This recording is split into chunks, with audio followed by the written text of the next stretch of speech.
In today's lecture, we will be discussing instrument transformer. It is a continuation of our previous lecture where we discussed the construction of the CT, basic principle of operation of the CT. In today's lecture, we will be discussing what is the basic difference between CT PT. First part is basic difference between CT PT. Second, we will discuss various ratios which are quite fundamental with special reference to CTs and PTs. So, there are turn ratio, there are nominal ratios, and all actual ratios are there. I will define all those and we will discuss in a length. Then we will draw equivalent circuit diagram of CT. Similarly, you can do it for PT also. Then we will try to derive an expression for errors with the help of Phasor diagram. So, this is what we are going to cover in today's lecture.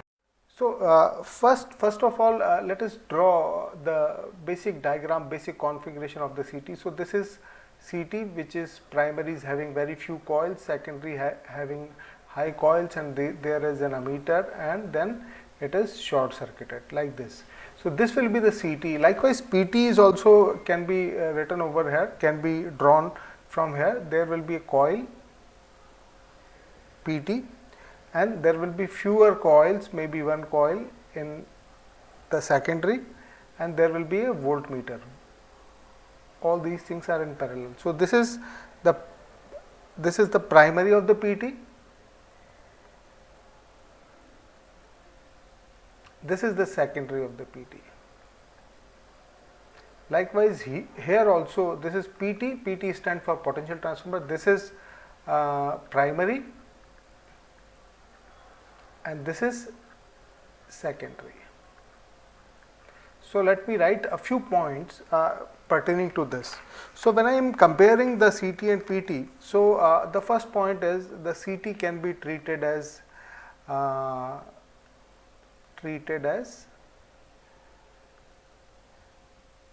series transformer, a transformer. On the other hand, the PT is parallel transformer, connected in parallel. So, it is a parallel transformer. The point is under virtual short circuit condition. So, okay, this is under virtual short circuit, virtual SC conditions, and it is open circuit secondary, So, here you can see it is a open circuit secondary over here. This is the primary, and secondary a voltmeter is connected here. So, this is the first point. Now, the second point is the secondary of the CT is always short circuited. Secondary of CT is always short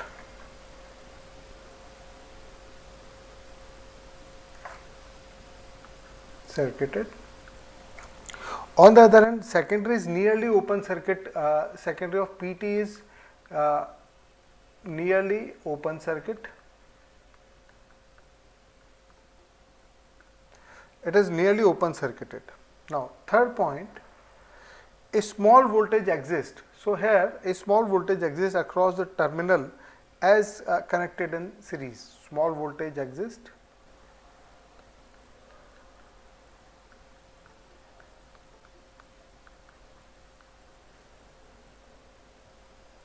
across the terminals as it is in series.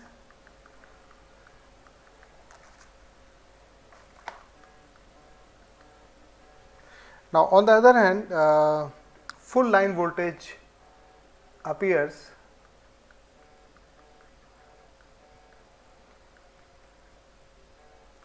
Now, the fourth point is the winding of CT carry full load current.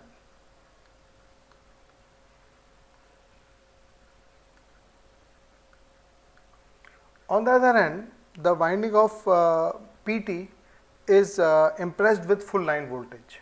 This is for CT, and for PT full line voltage.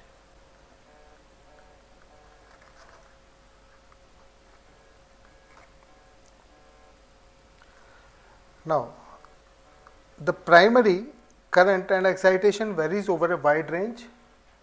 Primary current and excitation current varies over a wide range. On the other hand, the line voltage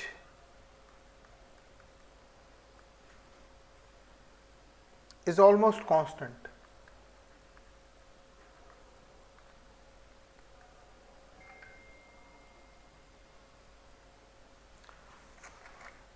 So, the primary current is independent of the secondary circuit conditions. Over here in case of PT, the primary current depends on the secondary circuit conditions. So, as well as the number of bushings needed in the CTs and PTs are also different. So, in case of CT, there is only one bushing is needed, as the two ends in primary winding are brought out through the same insulator. On the other hand, two bushings are required when neither side of the line is ground at potential. Now, first let me define the ratio which is known as actual ratio. So, the actual ratio of the CT, this is known as R. For the CT, the magnitude of actual primary current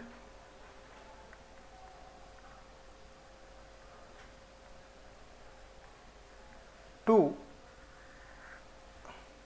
the magnitude of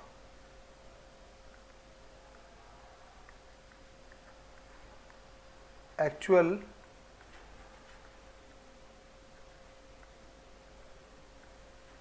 secondary current. This is for CT, and if I define it for PT, so the magnitude of actual primary voltage to magnitude of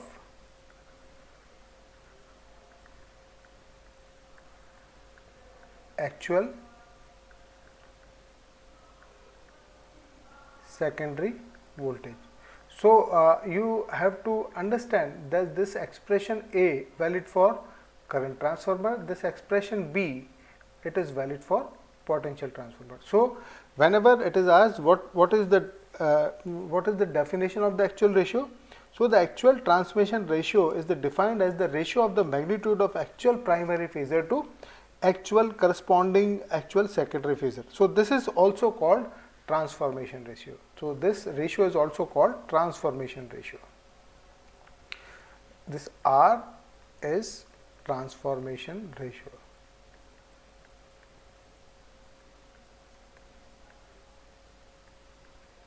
Now, there is first definition. Now, the second definition is the nominal ratio, which is known as Kn.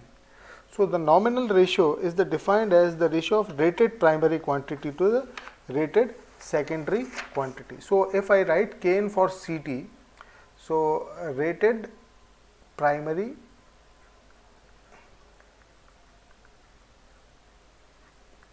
quantity to rated secondary quantity. So, this implies that for CT, I will be taking the ratio of rated primary current to rated primary, rated secondary,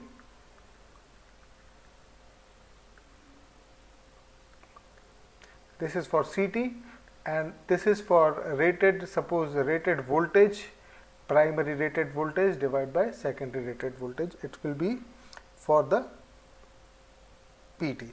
Now, third point is turn ratio. This is known as N. So, the turn ratio for the CT is number of turns in the secondary winding, number of turns in secondary winding to number of turns in primary winding.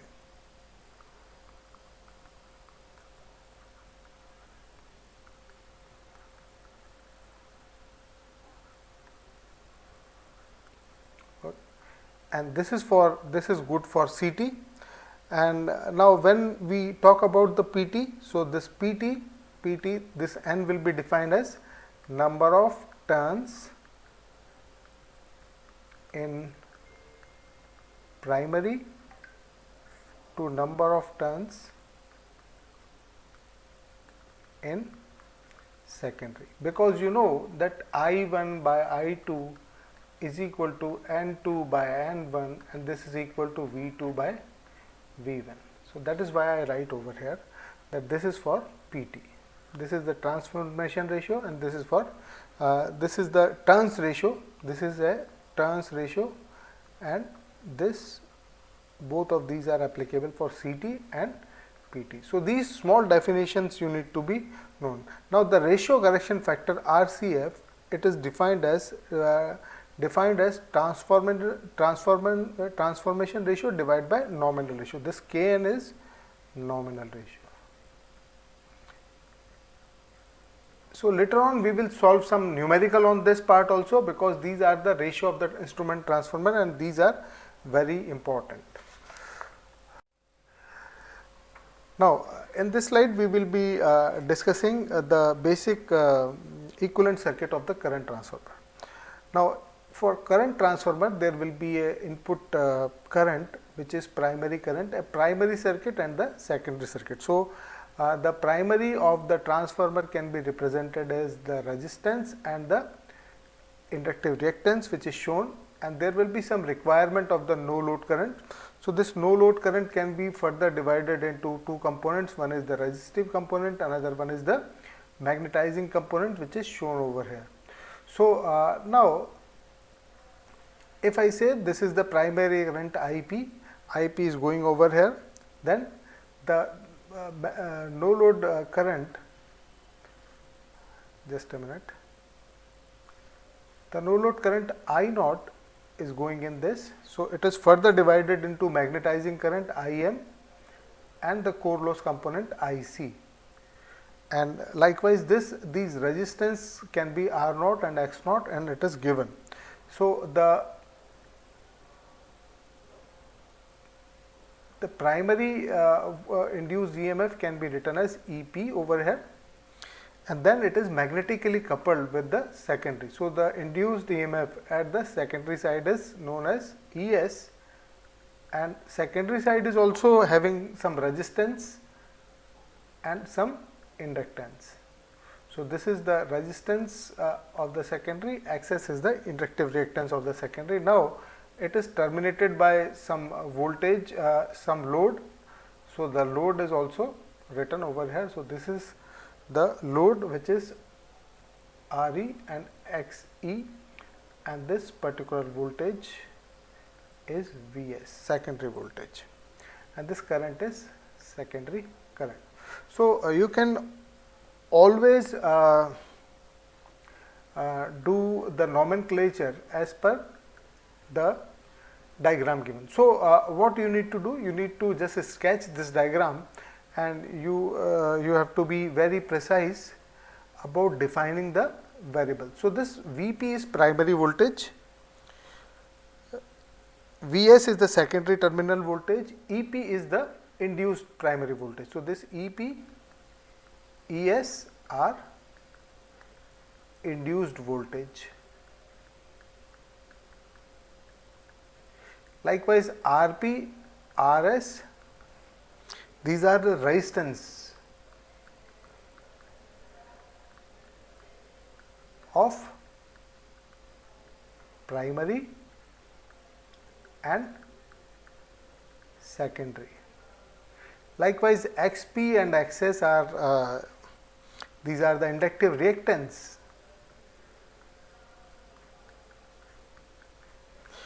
Okay. Now these RE and XE is the load part. So these are the load, and this load can be ZL can be represented RE plus J XE. So this is the load part which I have shown. Now Vp and Vs are the terminal voltage, primary and secondary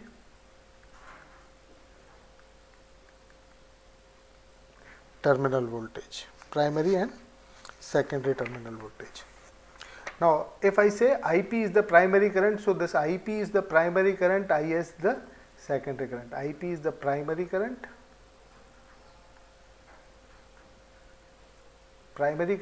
versus secondary current. Now I naught is the no load current, so this I naught is no load current.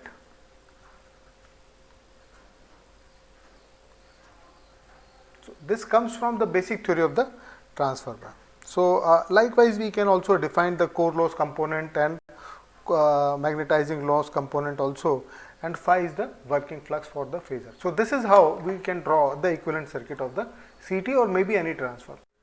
Now we will discuss the phasor diagram development of the CT. Now here we say that if I draw simple circuit, in simple circuit what you have done, primary is actually like this, primary circuit is looking like this. There are two components, one is the primary current, then there will be a drop Rp, Xp, and there is magnetizing current and the core loss component. So this is Im, this is Ic, and there will be I naught, and further it is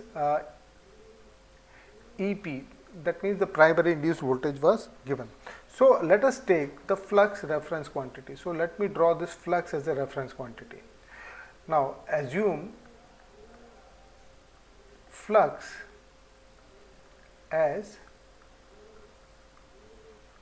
reference quantity. So if this flux is the reference quantity, what is the possibility? This Im will be lying on here on this, and there will be a phase difference of, let me say there will be requirement of I naught over here. So let me draw all the quadrants once again. So there will be all four quadrants are written. So this is the Im and this is the Ic. So this is how I draw the no load component of the current. So this I naught is here and this is Ic and this angle is phi. So if I just want to write simple expression, so this Ic, the core loss component, can be given as I naught cos phi, and this magnetizing component can be written as I naught sin phi. However, I am not using this phi terminology, but let us think about the secondary circuit. So this flux is, and the secondary induced voltage is making 90-degree angle with each other. So if I assume that the current is lagging, secondary current is lagging, and it is going in this direction like this. This is secondary current Is, which is lagging with the secondary voltage by angle delta. So also if I assume that the voltage of the secondary side is Vs and can be written as like this. So if I add, if you see the component, the contribution of the Vs which is coming from here. So this is Vs. If I add the contribution of these winding resistances into this, Es will be obtained. So what I do, I will try to do this. So this is ISRS component, and with this I can easily, with 90-degree angle, this is 90-degree. So this is JISXS.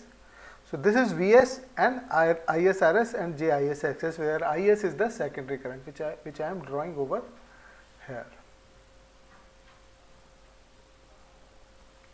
So this Is is the secondary current.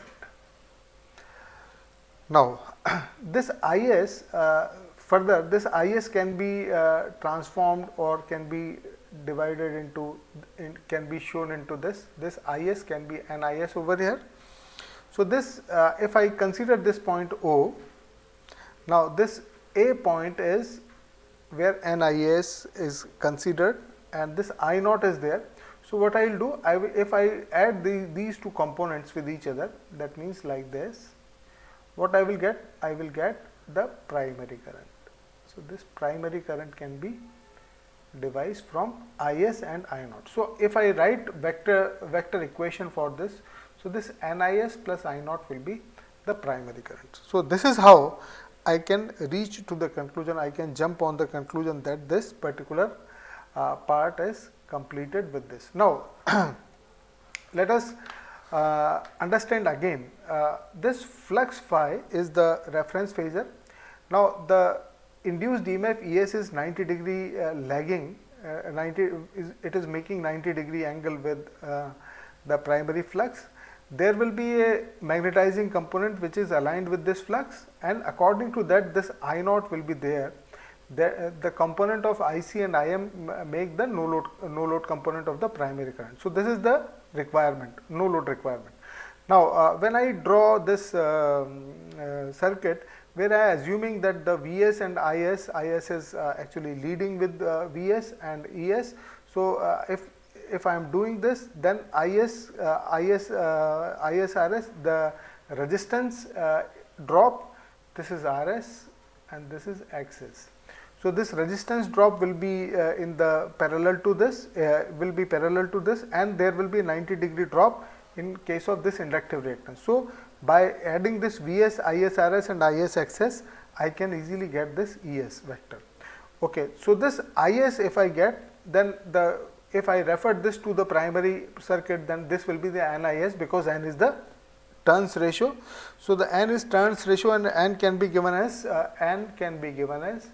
number of secondary to the number of primary.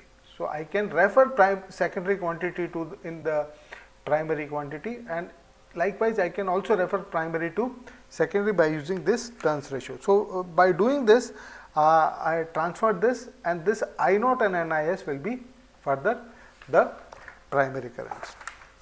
Now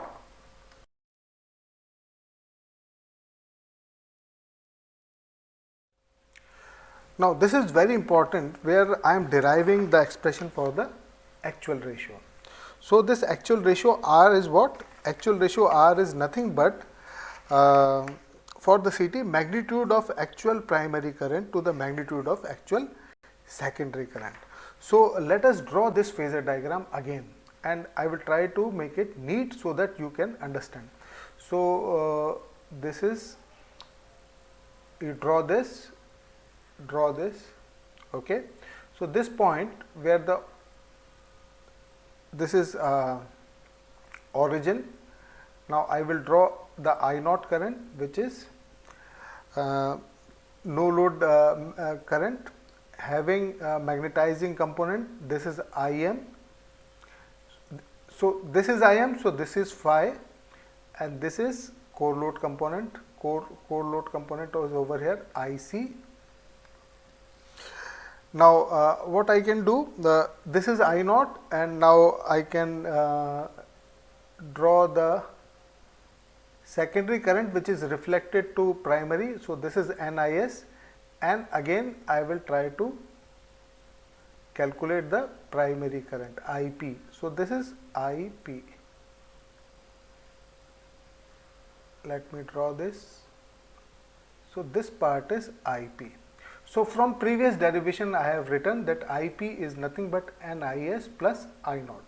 So this thing you have to remember, it will help you in making the phasor diagram. So let me draw this. So this is A, this is B.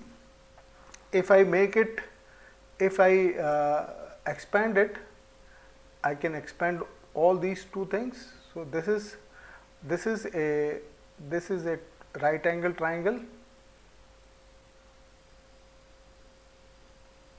Let me rub it and draw it again. So this was the case where we were discussing. Now let me draw it again. So this is how, and this is how. So this is 90 degree, and let me say this point is B and this point is C. I am sorry, this point is C. This point is C. Now the angle which is making it is making this NIS is making with this particular ES, this is the secondary voltage, is delta. So and the angle between this NIS and IP, I wrote it theta. So if you see that angle BAC, let us take this angle BAC. So this angle BAC, that means this angle. So this is 90 degree. So if you see this particular segment, let us take this segment. This particular this segment and this segment. So if you see over here, by using some theory, you can say this particular angle, this angle is 90 minus delta plus alpha. So this is 90 minus delta plus alpha. So this BAC will always also equal to 90 minus delta plus alpha. This will be equal to 90 minus delta plus alpha. From here I can see this AC, AC I can say it is equal to I naught. From here I can say OA is equal to N into IS. From here I can also see OC is equal to primary current. OC is equal to IP. Now from triangle OBC, what I can write? Now I apply simple Pythagoras theorem. So this BC square plus OB square is equal to OC square. Now this OC is what? This OC is IP square. This BC is what? I don't know. This BC I don't know. So this BC is what? This OB is, I can write, this OB is this OB I can write, this is equal to OA plus AB. OA plus AB. So this OA is what? IP square plus AB square plus, now we can write OB square. So this IP, OC is equal to IP, OC is equal to IP, BC is, I don't know BC, about BC. Now if you see this BC, so from this triangle, from triangle ABC, this BC is equal to, this BC is equal to I naught cos del plus alpha. See over here, this is del plus alpha over here, this is del plus alpha. So this BC over AC is equal to cos delta plus alpha. So AC I have given, AC is what? AC is I naught. From here I can write this BC is equal to this. Now if I further simplify this, I can easily write this IP square, it can be written as NIS plus AB, also I can write I naught sine delta plus alpha whole square plus BC square is I naught cos delta plus alpha whole square.